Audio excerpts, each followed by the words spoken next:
What is up, guys? Welcome back to another Arena of Valor video, and today, as you can see, we will be playing Tulen in that middle lane. The newly buffed Tulen, of course, okay? He received a very nice quality of life buff where you have a much lower cooldown now on his second ability. Now, not on the recharge speed, okay? You will get these charges just at the same time as always, but on the how many times, like how much cooldown between each usage of your S2, okay? And it went down by a whopping 50% at maximum rank. It used to be 2 seconds at all ranks, and now in the late game you will have a 1 second cooldown on it, okay? So that's already really insane. Combined with the Aegis that I will build this game, we will have a 0.6 second cooldown because we will have a 40% cooldown reduction. And you can see we are already wilding in this game. I already secured the first blood. You can see this level 2 team fights, level 3 team fights are beautiful for Tulen. We get our second kill. And I'm not sure how I will title this, but this is very similar to that video I uploaded where I called it the most satisfying Tulen game ever, because this is really satisfying, man. We are just clowning on this little Zata here. Not much he can do. We are pushing our strength, you know, to the absolute limit, you know. I mean, Tulen kind of looks like an anime protagonist, so it makes sense to play him that way, and this is exactly what we are doing this game. By the way, this is the first post-commentary video that I'm recording on this OnePlus 8 Pro, and you can see the index finger mechanics now. That's a beautiful kill. You can see the index finger mechanics because you can see where I'm touching the screen, okay? That is really cool about recording videos on Android. And yeah, this should be very, very exciting for you guys because it's kind of a hand cam, not really, but you know, you see the little dots there appear. I really like them. This guy is a little bit in a pinch, but he gets away from the hook. Now, I can't follow up this rack, unfortunately, because there was a huge stun in my path from the Aleister, so we couldn't really get that. Very unfortunate, but it's fine. We're chilling, you know.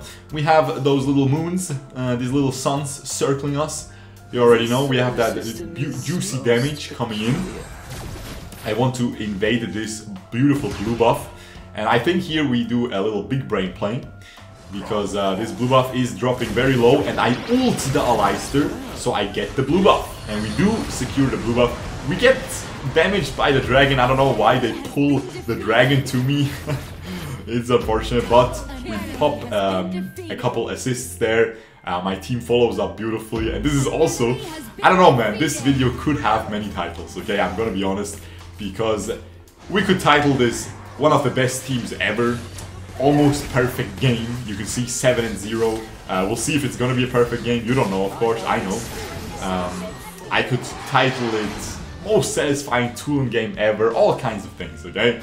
But yeah, we'll see what we do. We'll probably just use the Tulen buff because he really... Now, it isn't the biggest buff, but it's definitely a nice buff. Does he need it though? No, he didn't need it. Is he a little bit OP? Well, you will see later on in this game. The later we get, the less cooldown you of course will have on your second ability, and at that point, you know, you can really just jump away. You can see already I have a little bit lower cooldown. I can jump away from the Zata ult. You will see it later on in this game as well. I just jump away so fast. And yeah, the Aegis, I'm not sure about it, man. I tried it, you know, we still did a lot of damage because we're just really far ahead, but at the end of the day, if you're trying really hard, if you're trying to win those games, I'm not sure if you should do it, okay? I don't know if I recommend it, okay? Keep in mind though, I really like it here because we are playing against the Hayate. And as soon as he damages you, he will lose a lot of attack speed if you have that Aegis. And what that means for Hayate is of course more than for any other marksman, because he will lose a lot of his... he will lose a lot of his shuriken, right? He will literally throw less shuriken, because that's how he works. If you put him below that 150% attack power spike that he has, or 75% is the first one. Of course, at those values you get more.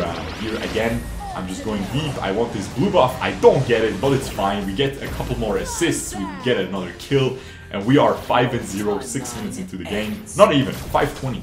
It's 5:20. It's not 4:20, luckily, but it's 5:20. Now, we back out here. We are, see, I'm really playing aggressively. I'm playing into the enemy's face. I'm going as deep as I can. Here again, he takes way too much damage. And I flicker away, I can dash. Guys, you have definitely more mobility than on the previous patch. This guy doesn't die, very unfortunate. But yeah, you have definitely much more mobility than on the previous patch, man, on this Tulen. As I said, especially in the late game, that's when the buff takes full effect. And yeah, we'll see if we can push these advantages even further. You can see, man, we're clowning on the enemies. 5-0. I was trying real hard this game. I was playing pretty well, I would say. And yeah, we'll go back now. A little bit low HP, you know.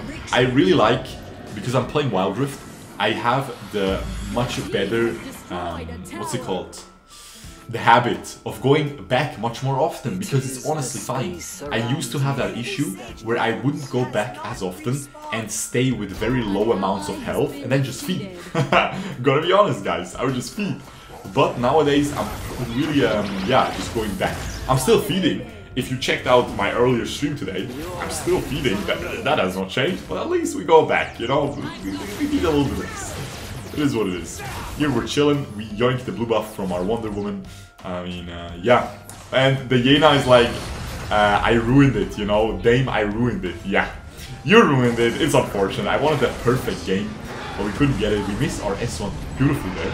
That's exactly what I'm aiming for, because, you know, if I hit that S1, I get a double kill, the enemies surrender. How am I gonna get the revenue, guys? That is what I'm wondering here, okay? So, of course, we need to play it smart. You know, sometimes you can be the gaming genius, yeah, but what are you gonna do if you don't have any food, because you're not the economical genius? That's why you need to be both sometimes, okay?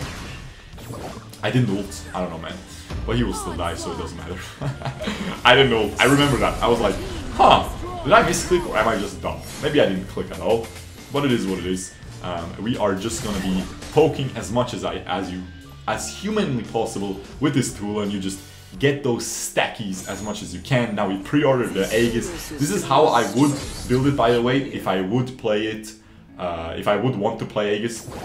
But as I said, I'm not sure. You will see the damage will drop off a little bit. It's a little bit of a throw. But it's fine, okay? Don't worry. I'm showcasing the maximum cooldown with the Chin. Okay, we have the 30%. We have a 0.6 second cooldown on the second ability. We're gonna put all of these in the thumbnail, okay? There you go. It's gonna be a good one. It's gonna be a nice clickbait. This guy is just gonna be dead instantly. We throw a little bit. Some of our boys are dying. It's twice the Yena. She died 2 times, so she's the only clown so far. But we'll see if there's gonna be more. I jump in deep to poke him even harder. We still don't have the Aegis, right? As soon as we get that, of course, that cooldown will be really low. You can see, man, the cooldown is so low. Like, people really underestimate this, okay? People think this is not a big deal because the cooldown was already low. But keep in mind, what you do when you ult the enemy, you try to like weave it around the enemies, right? Because the enemies are going to try to block it for their teammate that you're trying to kill. But if you have such a low cooldown S2, you can really juke them. You can go back, you can go forward, and then they try, and then you just suddenly turn around and go backwards with the next dash. You can very comfortably get off 2 dashes with this new dash of Tulen in the late game, okay? This guy should be dead as well. The guy blocks it, but it's fine. We don't hit, but it's fine. We get the kill with the passive there. 8-0 and 6, man. The enemies... Listen, the real MVP are the enemies for not surrendering before I have my Aegis. Because that's the whole video. That's the whole reason you're clicking this stupid video. Let's be real. That's the only reason I'm getting views. It's because I'm putting these dumb items into these thumbnails. But honestly, it's really not that bad, because remember, if you remember all the way back in 2017 when Tulen came out, and 2018, first half of it, Tulen was played with the Aegis. It was a really good item. It was a great item on him. And yeah, definitely not bad at all.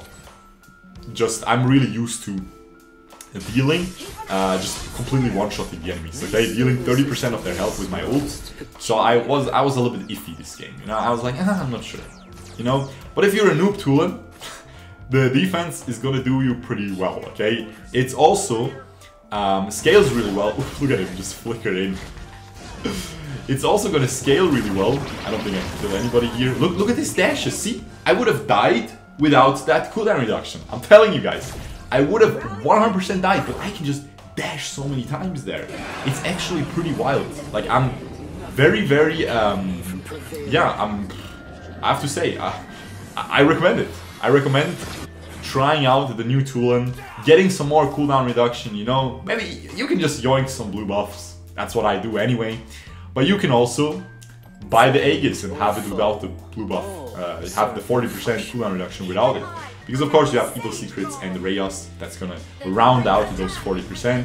Don't do anything funky with cooldown reduction boots or anything, okay? I know you're trying, don't, please.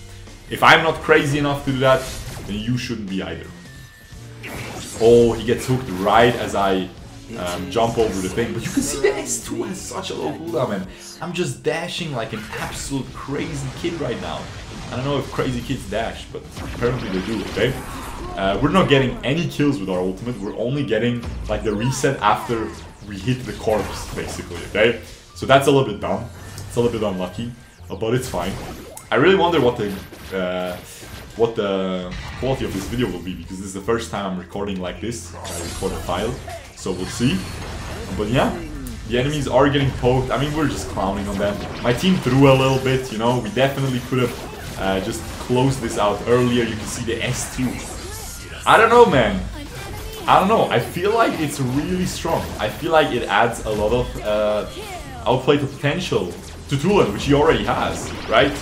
Look at this damage, man. It's beautiful. It's beautiful. Still, Aegis still like 28% of his health. That was quick maths, by the way. That was exactly 28%. I know. You can do the math. It's crazy. Anyway, we did really well, and we'll see if I can pause this somehow. I should be able to, hopefully. You can see we did a lot of nice juice damage. I like this skin, by the way, as well. It is the best skin. Don't make a mistake there. Let's see if we stop at the damage numbers. There we go, beautiful. And yeah, we did really well. We definitely hard carried. Hope you guys enjoyed this. If you did, leave a like, subscribe, and I will see you guys next time. Peace out, boys. Bye bye.